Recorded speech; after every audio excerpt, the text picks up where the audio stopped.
مفتی صاحب گفتگو ڈاکٹر صاحب نے بھی کی اور ایک بہت ہی لطیف نقطے کی طرف اور باریک پہلو ہے ہماری توجہ مبذول کرائی، یہ ختم نبوت جو ہے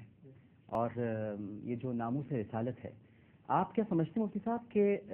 سب سے تاریخ کی بدترین توہین رسالت کربلا کے میدان میں ہوئی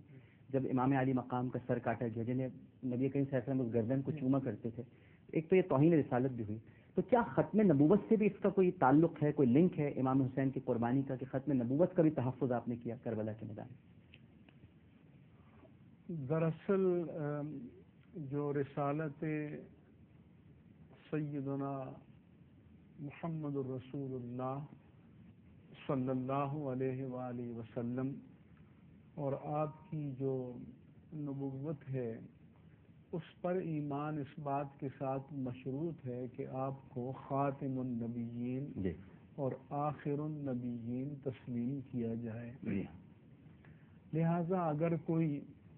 آپ کو نبی تو مانتا ہے، رسول تو مانتا ہے، رحمت للعالمین بھی کہتا ہے، لیکن آپ کو آخر النبیین نہیں مانتا، خاتم النبیین نہیں مانتا، تو اس کے معنی یہ ہے کہ وہ حضور کی نبوت پر اس کا ایمان کامل نہیں ہے، کیونکہ یہ ختم نبوت اور ایمان بالرسالت یہ لازم و ملزوم ہے، ان دونوں کو ایک دوسرے سے جدا نہیں کیا جا سکتا. یہاں تک کہ ہمارے علماء نے لکھا کہ اگر کوئی شخص اٹھے اور نبوت کا دعویٰ کرے اور دوسرا اس سے کہے کہ اگر تم سچے نبی ہو تو دلیل پیش کرو، معجزہ پیش کرو، تو اس پر بھی وہ کافر ہو جائے گا. یعنی دلیل مانگنے کا کیونکہ دلیل مانگنے کے معنی تو یہ ہے کہ اگر وہ دلیل پیش کر دے تو یہ اس کی نبوت کو مان لے گا. تو اگرچہ وہ کوئی دلیل یا معجزہ پیش نہیں کر سکتا تو ایک طرح سے امکان عقلی کی بات ہو جاتی ہے، شریعت میں اس کی بھی کوئی گنجائش نہیں ہے. ٹھیک ہے. اب جو امام علی مقام رضی اللہ تعالی عنہ کی قربانی کو اگر ختم نبوت کی تکمیل کا مشن سمجھا جائے تو اس کے معنی یہ ہوں گے کہ حلال و حرام کے جو ابدی اور دائمی اصول حضور نے بتا دیے ہیں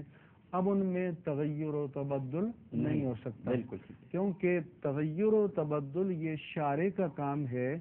اور سیدنا محمد الرسول اللہ صلی اللہ علیہ وآلہ وسلم یہ اللہ تعالیٰ کے آخری شارع ہیں. اب اس کے بعد کوئی اور شارع نہیں آئے گا. لہذا جن چیزوں کو قطعیت کے ساتھ حضور نے حرام قرار دیا، اگر ساری انسانیت بھی خدا نخواستہ جمع ہو جائے اس کے برعکس تو تب بھی وہ اصول بدل نہیں سکتا. تو اس یہ جو اصول ہے کہ حضور کی خاتمیت کے معنی شریعت کی قطعیت اور شریعت کی ابدیت اور شریعت کا دوام، تو یہ بلا شبہ آپ کی قربانی کا بہت بڑا مقصد تھا. ایک بات جو خاتون نے پوچھی تھی حضرت علی رضی اللہ تعالیٰ عنہ کا معجزہ، تو معجزہ نبی کا ہوتا ہے، اور معجزے کے معنی یہ ہیں کہ مدعی نبوت پر ایسی مافوق العادت کسی چیز کا ظہور ہونا جس کا مقابلہ کرنے سے لوگ عاجز آ جائیں، جو اس کی نبوت کی دلیل ہوتا ہے. اس کے بعد جو امت میں بڑے بڑے درجے کے صالحین ہیں، متقین ہیں، اوراء ہیں، اتقا ہیں، اشجاع ہیں، اصدق ہیں، تو ان سے کرامات کا صدور ہوتا ہے، اور کرامات کا صدور ان سے بھی ہوا، بعد میں بھی ہوتا رہتا ہے. اور میں کہتا ہوں کہ ان کی بھی سب سے بڑی کرامت علم تھی کہ جو انہوں نے فرمایا کہ اگر میں صرف سورہ فاتحہ کی تفسیر لکھنے بیٹھ جاؤں تو اتنی مبسوط تفسیر بن جائے کہ 7 اونٹ بھی اس بوجھ کو اٹھا نہ سکیں. تو اگر حقیقی کرامت جو ہے میں سمجھتا ہوں ان کا علم نبوت کا وارث ہونا، اور ہم یہ جو کرامات کا بیان کرتے ہیں عقیدت کے لیے بیان کرتے ہیں، لیکن اصل چیز جو ہے اطاعت اور اتباع ہے. تو اس کو ہمیں ترجیح دینا چاہیے. جو انہوں نے پوچھا کہ ایک رکاب سے دوسری رکاب تک قرآن ختم کر لیتے تھے، یہ جیسے بعض روایات مشہور ہیں تو اللہ تبارک و تعالیٰ کسی کے لیے لمحات کو بڑھا دیتا ہے. جیسے حضور انور صلی اللہ علیہ وآلہ وسلم نے معراج کی رات کو اتنا طویل سفر کیا اور پھر واپس آ گئے، تو یہ کسی اور کے لیے تو ممکن نہیں ہے. یا ایک صاحب نے جب ہمارے محدثین ہیں کہ جنہوں کو لاکھوں احادیث یاد تھی، تو آج اگر کوئی کہے کہ ایسا کیسے ہو سکتا ہے، 1000 احادیث یاد کرنا مشکل ہے، تو ہم کہتے ہیں کہ اللہ تعالیٰ جس سے دین کا کوئی کام لینا چاہتا ہے اس کو کمال بھی عطا کرتا ہے، کمال بھی عطا کرتا ہے، کمال بھی عطا کرتا ہے، اور سے زوال بھی نہیں ہوتا. بالکل صحیح. اس وقت ہمارے ساتھ ٹیلی فون لائن پر موجود ہیں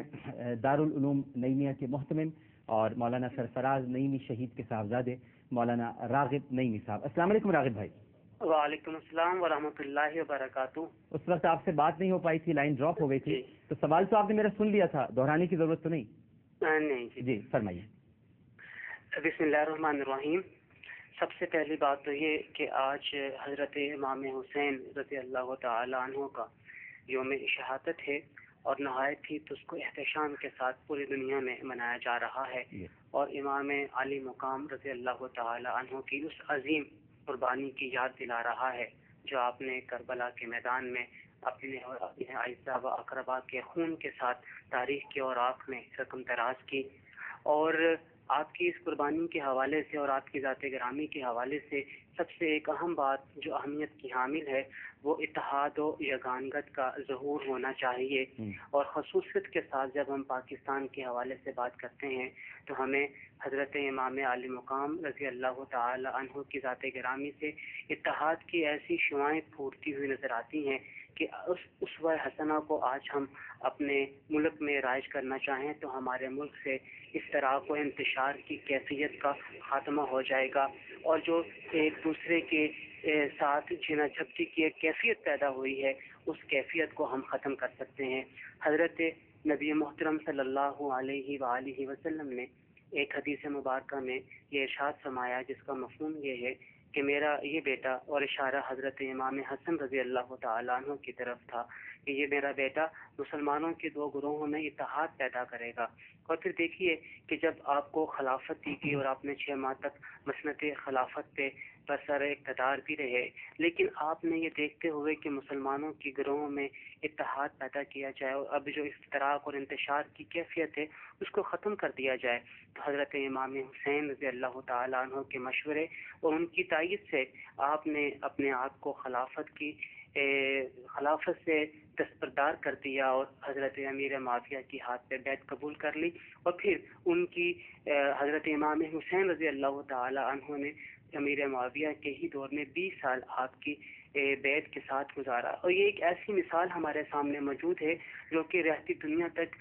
قائم رہے گی، جس میں ایک صاحب حق نے جو کہ حق کے اوپر مسنت اقتدار بھی تھے، اپنے حق کو صرف اس لیے چھوڑ دیا کہ میں مسلمانوں کے 2 گروہوں کے درمیان اتحاد و اتفاق پیدا کر دوں، ان میں جو انتشار کیفیت ہے اس کو ختم کر دیا جائے، اور پھر مسلمان دوبارہ ایک ہی خلافت اور ایک ہی مرکز کے زیر تحت اپنی زندگیوں کو بسر کرتے ہیں. ہمارے جو حکمران ملک میں صاحب اقتدار ہیں اور جو اپوزیشن ہیں ان کے لیے ایک ایسی عمدہ مثال ہے کہ اس وقت ہر کوئی حکومت کے حصول کے لیے چھینا جھپٹی کے اندر مصروف عمل نظر آتا ہے، کہ اگر کوئی حق پر موجود بھی ہے صرف اس بات کو دیکھتے ہوئے کہ ہم نے حسینیت کے اسوے کے علم کو برقرار رکھنا ہے اور اسے اونچا رکھنا ہے، اگر وہ اپنے حق کو چھوڑ بھی دیتا ہے تو صرف اس لیے کہ پاکستان کی بقا کو مد نظر رکھے، پاکستان کی جو